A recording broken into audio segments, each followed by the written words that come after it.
Hi guys, and welcome back to Andy's Catholic Book Reviews. Here is the meditation from Divine Intimacy for October 15th,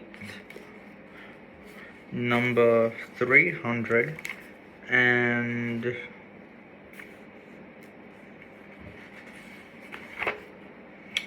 that's 338 or so.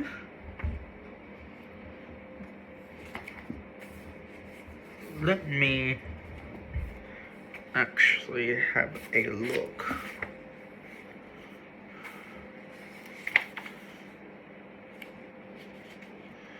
I'm way off here.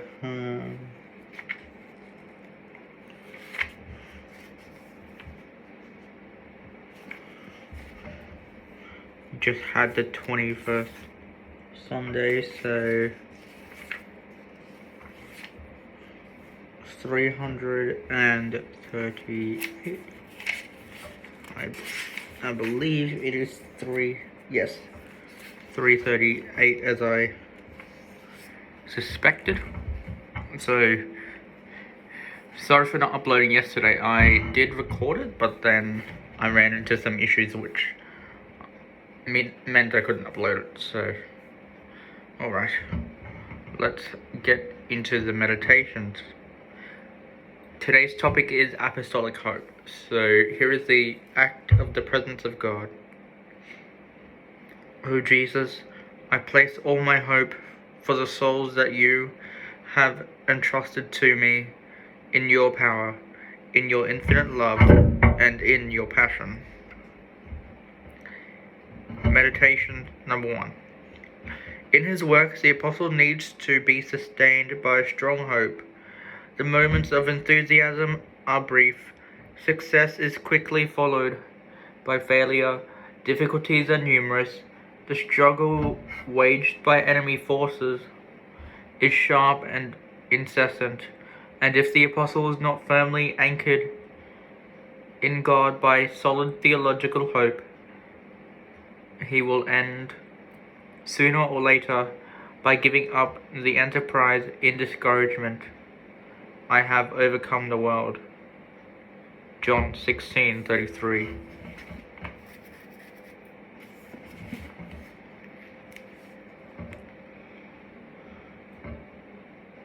Jesus declared, and sending the apostles to continue his victorious mission, he assured them, I am with you all days, even to the consummation of the world. Matthew 28:20.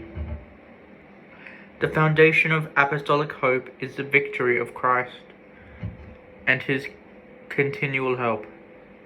Yes, he is with us all days, even on the dark days, when the horizon is black without a ray of light, when the enemy triumphs, when our friends forsake us, and when humanly speaking, one does not see our ability, one does not see any possibility of success. Sorry guys. If we had to rely upon our own resources, our ability, our works, we should have every reason to give up in despair. This, however, is not the case.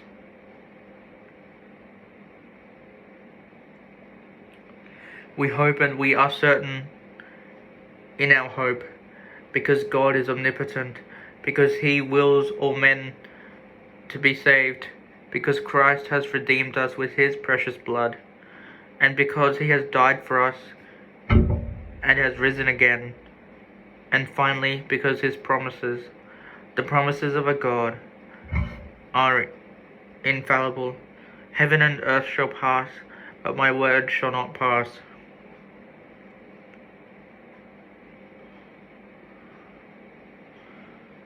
Relying on the salvific will of God, on his infinite power, and on the redemption of Christ, the apostle should nourish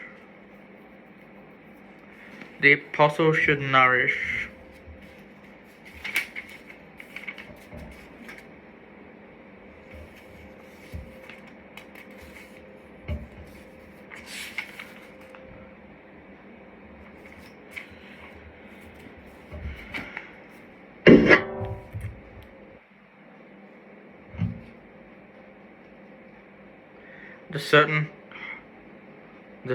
hope that grace will triumph in the end. But at the same time, he should have no delusions. He should realize that he will not attain victory except by passing through Calvary. Neither is the apostle greater than he that sent him. If Jesus reached the triumph of the resurrection only after his passion and most painful death, the apostle cannot seek another way. For him also there will necessarily come hours of darkness, but rather than being a sign of defeat, they will be the prelude to victory. Rather than being a sign of abandonment on the part of God, they will be a proof that God is with him, precisely because he is leading him by the very same way along which he led his divine Son. Number 2. Jesus also has known his failure. After his discourse in the synagogue of Nazareth, his fellow citizens were indignant. They brought him to the brow of the hill, that they might cast him down heading,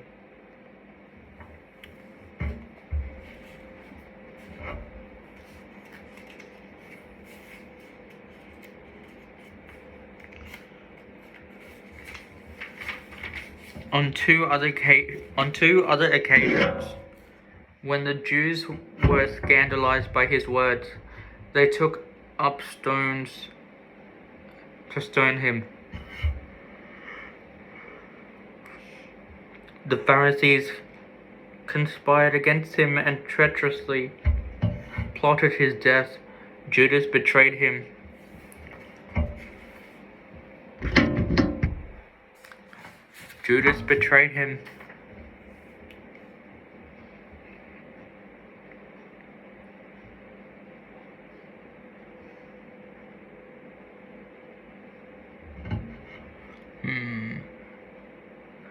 His own abandoned him.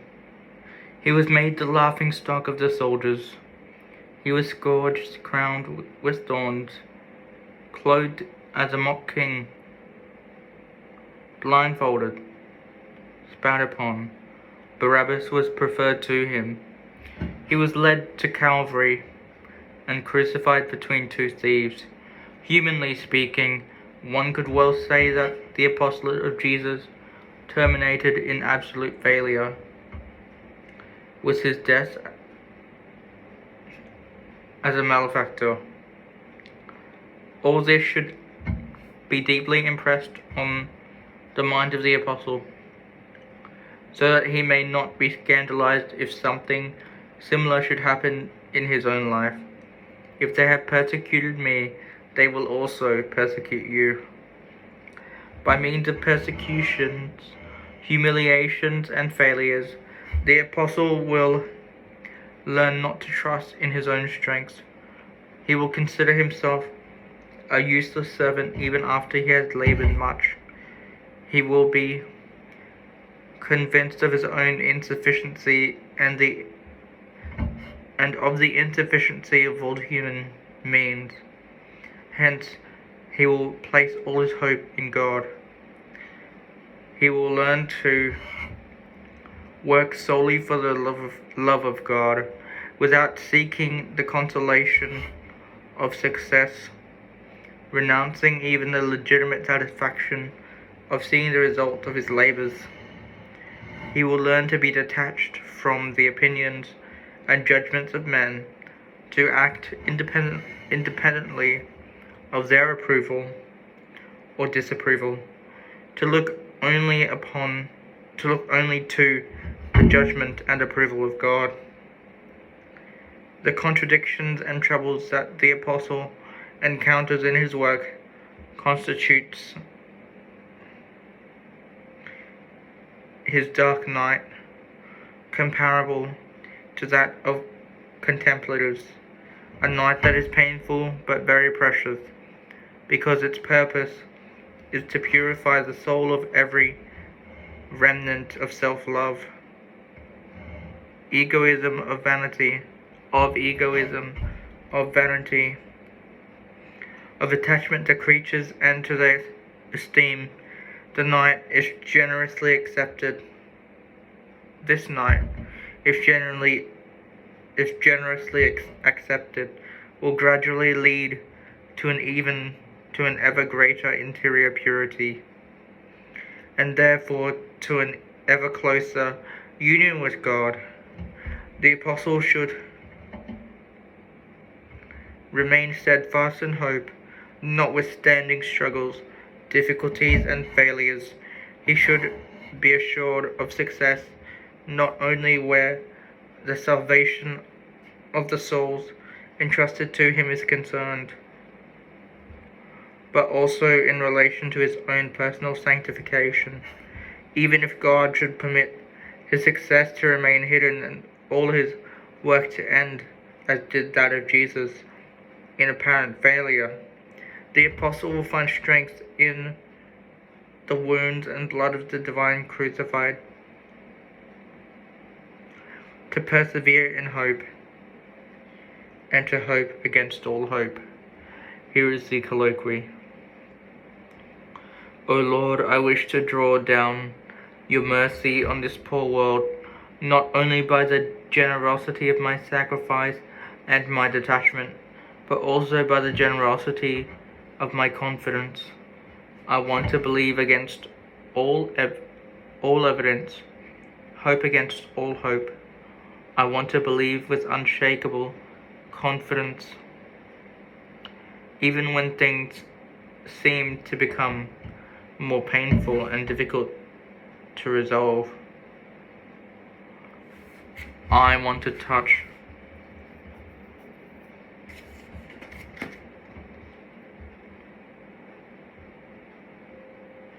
your heart, O Lord,